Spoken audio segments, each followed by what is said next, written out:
Hey, what's happening, guys? Good morning, YouTube. What's going on? You guys have tuned into Rules for Rebels. I saw an interesting article on Fast Company kind of talking about Generation Z, Zoomers as they call them, and kind of where their attention and interests are going and what they're spending their money on.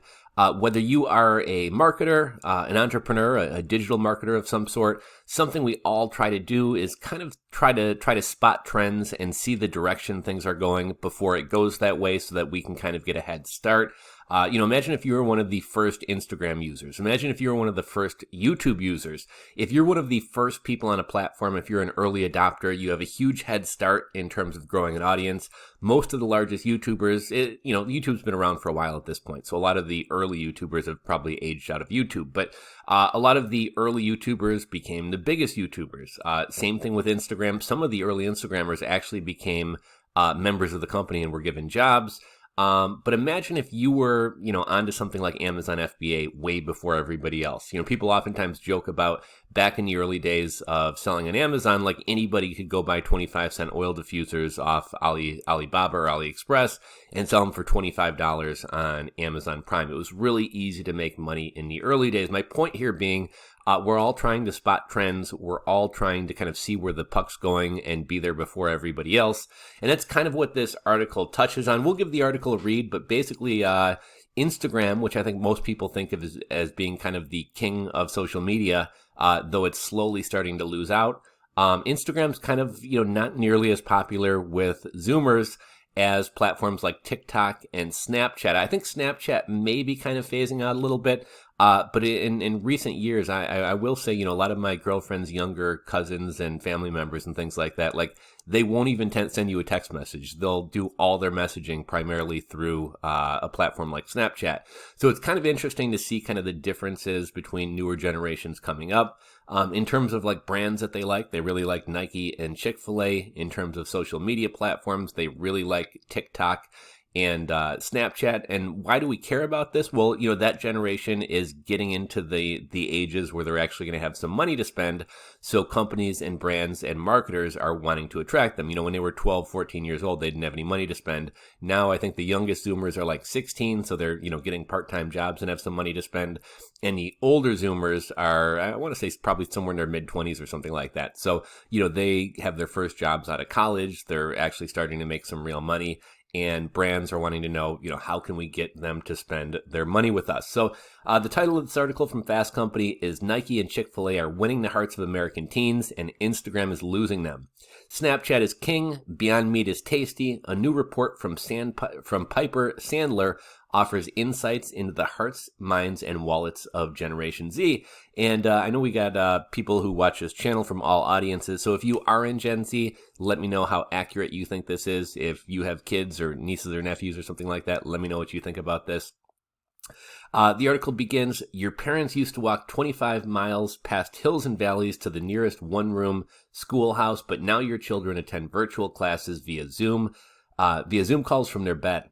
The times, they're always changing, but these days, the oldest members of Generation Z are graduating into their 20s. There's a rush to understand a demographic that's about to attain a new level of purchasing power. In its annual survey, U.S. teens financial firm Piper Sandler offers some insights into the minds and wallets of the Zoomer population. Where do they eat? What do they wear? Who do they follow? For starters, it found that Instagram might have a problem. It might have a new teen problem on their hands. It's no longer the favorite social media platform among that age group. Snapchat and TikTok take the two top spots, while Instagram dropped several points from a previous year.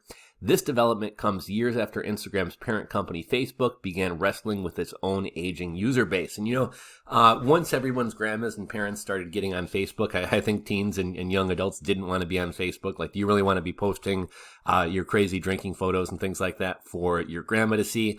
So the younger people kind of left Facebook. And while I know a lot of people still use Facebook for Facebook groups or Facebook Marketplace, most younger people have left Facebook, and Instagram kind of became a new place.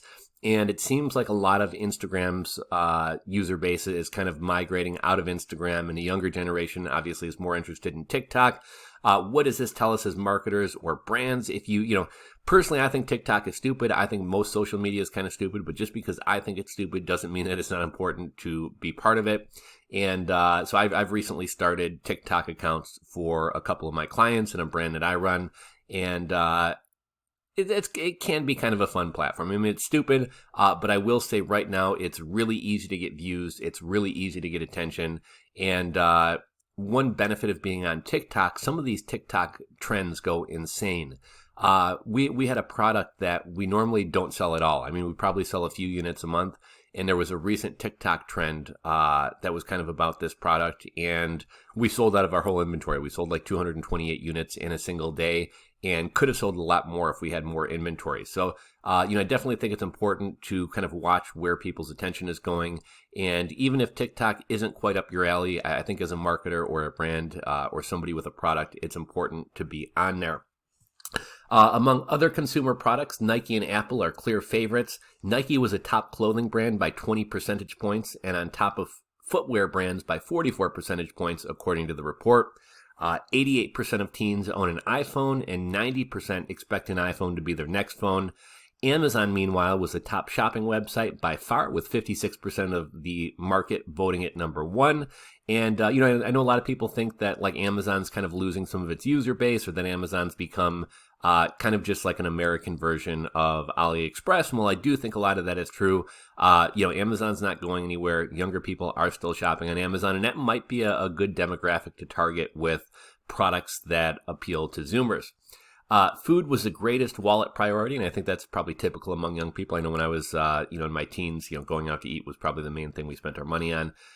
Food was the greatest wallet priority list, with Chick-fil-A, Starbucks, and Chipotle making up the top 3 restaurants. I'm kind of surprised that Chick-fil-A is on there. I know in recent years, Chick-fil-A has gotten a lot of hate for, they're kind of a religious company. They close on Sundays, and there was kind of a big hubbub about, oh, Chick-fil-A hates gay people or whatever, because they donated to, some of the, I guess, kind of anti-gay marriage campaigns, or at least some restaurants did. And so I thought it was kind of interesting that they say, furthering the trend, they also seem inclined to be socially conscious. So, I know in the past, a lot of people hated on Chick-fil-A. A lot of people even say Chick-fil-A has amazing food, but I just can't support them. So I thought Chick-fil-A was interesting to be on there. Personally, I love Chick-fil-A. I think they have some of the friendliest staff out there. I like how their ketchup packets come in those little cups instead of packets. Their food's fantastic. I will say it's a little bit overpriced and they don't give you enough food, but I'm a big Chick-fil-A fan as well. Starbucks, I don't think that's anything new, right? People have always loved Starbucks. I think Dunkin' Donuts is really on the come up. Dunkin' Donuts has the Charlie drink. They're kind of working with TikTok influencers and things like that to roll out drinks. They got those new sweet cream foam, what do you call that? Cold brew, sweet cream cold brew or whatever that is. So Dunkin' Donuts seems to be on the uptick as well, but they're saying Zoomers like Starbucks, and then Chipotle. I think Chipotle's kind of long been popular as well. And furthering a millennial trend, the youngest generation also seems inclined to be socially conscious. 15% of teens consume sustainable plant-based meat, with Impossible Foods and Beyond Meat tied for the top share, and nearly 40% named racial equality and the environment as personal causes. If you're wondering where these survey respondents, which include 7,000 American teens with an average age of 16.1 years, got their spending cash, the report says 33% of them hold a part-time job, but not to be discounted are parental contributions, which provided a majority, 61% of their total money spent. The average household income for respondents was $76,000, suggesting a slightly more affluent crowd. So I'm not going to drag on forever about this. Thought this was kind of an interesting article. Figured I'd share it with you guys. How many of you guys have your brands or are doing some form of marketing on TikTok? What do you think about TikTok? Do you like it? Do you not like it? Drop a comment. Let me know what you guys think. If you enjoyed this video, give it a thumbs up. If you're not subscribed to the channel, click that subscribe button below. Thanks for watching, and we'll catch you on the next video.